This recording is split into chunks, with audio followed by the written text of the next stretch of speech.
இன்றைய தினம் மார்கழி மாதம் 27வது நாள். ஆண்டாள் நாச்சியார் அருளிச் செய்த திருப்பாவையின் 27வது பாடலை இப்போது சிந்திப்போம். கூடாரை வெல்லும் சீர் கோவிந்தா, உன் தன்னை பாடிப் பறை கொண்டு யாம் பெறும் சம்மானம், நாடு புகழும் பரிசினால் நன்றாக, சூடகமே தோள்வளையே தோடே செவிப்பூவே, பாடகமே என்றனைய பல்கலனும் யாம் அணிவோம், ஆடை உடுப்போம் அதன் பின்னே பார்ச்சோறு மூட, நெய் பெய்து முழங்கை வழிவார, கூடியிருந்து குளிர்ந்தேலோர் எம்பாவாய் என்று அமைந்திருக்கின்றது இந்த பாடல். தாம் ஒப்பு உயர்வற்ற தலைவரை அடைய வேண்டும் என்பதற்காக பெண்கள் பாவை நோன்பை நோக்கிறார்கள். விரத நாட்களில் மையிடாமல் மலரிட்டு முடியாமல் அலங்காரத்தை துறந்து நின்றார்கள் பெண்கள். ஆனால் விரதம் முடிந்தவுடன் கண்ணனும் நப்பின்னை பிராட்டியுமாக வந்து சேர்ந்து அணிகலன்களை அணிவிக்க அவற்றை தாம் அணிந்து மகிழ வேண்டும் என்று ஆசைப்படுகின்றார்கள் இவர்கள். விரதம் இருக்கும் பொழுது நெய், பால் போன்றவற்றை தவிர்த்த இந்த பெண்கள் நோன்பு முடிந்தவுடன் கண்ணனோடும் நப்பின்னை பிராட்டியோடும் சேர்ந்து பாலும் நெய்யும் கொண்ட சோறு உண்ண வேண்டும் என்று விரும்புகின்றார்கள். எனவே நோன்பு முடிந்து தங்களுடைய நோக்கம் நிறைவேறிய பின் இந்த பெண்கள் தங்களை ஆசை தீர அழகு செய்து அலங்கரித்து கொள்வதும் வயிறார விருந்து உண்பதும் இந்த பாடலில் சிறப்பான முறையில் ஆண்டாள் நாச்சியாரால் வர்ணிக்கப்பட்டிருக்கின்றது. தன்னை அடிபணியாதவர்களை வெல்லும் கோவிந்தனே, உன்னை பாடுவதையே பணியாக கொண்டு அதன் பயனாக உன்னை அடைந்ததே யாம் பெறக்கூடிய விலைமிக்க வெகுமதியாக இருக்கின்றது.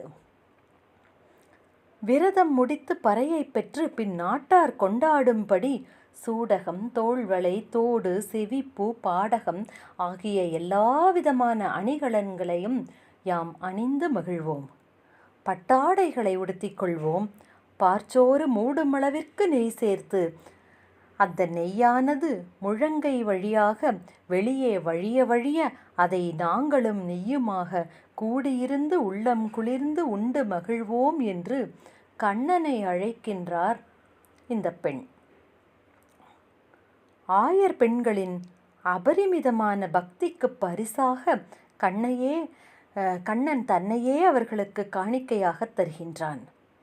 கண்ணனை பிரிந்திருந்த வருத்தம் எல்லாம் தீரும் வகையில் அவனையே பெறுவதாகிய மிகப்பெரிய சன்மானம் கிட்டிவிட்டதால் பெண்கள் மகிழ்ச்சியோடு அவனோடு கூடி குலாவி கழித்திருப்பதாக அமைந்திருக்கின்றது இந்த பாசுரம்.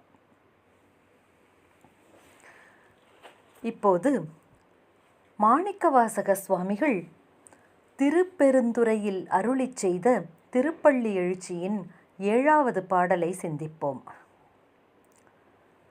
அது பழச்சுவையென அமுதென அரிதற்கு அரிதென எளிதென அமரரும் அறியார், இது அவன் திருவுரு இவன் அவன், எனவே எங்களை ஆண்டு கொண்டு இங்கு எழுந்தருளும் மதுவளர் பொழில் திரு உத்தர கோச மங்கை உளாய், திருப்பெருந்துறை மன்னா எது எமை பணிகொளும் ஆறு, அது கேட்போம் எம்பெருமான் பள்ளி எழுந்தருளாயே.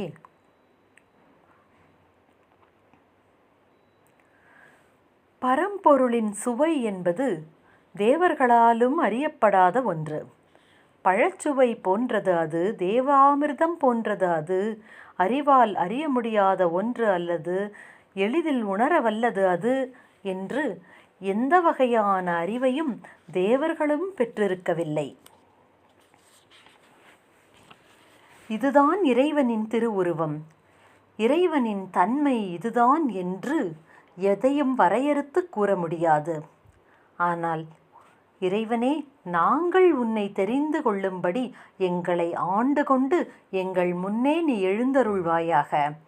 பொழில்கள் சூழ்ந்த திரு உத்தர கோசமங்கையில் உள்ள எம்பெருமானே, சிவனே, திருப்பெருந்துறை அரசே, எங்களை ஆட்கொள்ளும் வழி எது என்று நீ கூறினால் அதன்படி நாங்கள் கேட்டு உன்னை பின்தொடர்ந்து வருவோம்.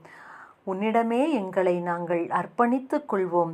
எம்பெருமானே, பள்ளி எழுந்தருளி வருவாயாக என்று இறைவனை துயில் எழுப்புகிறார்கள்.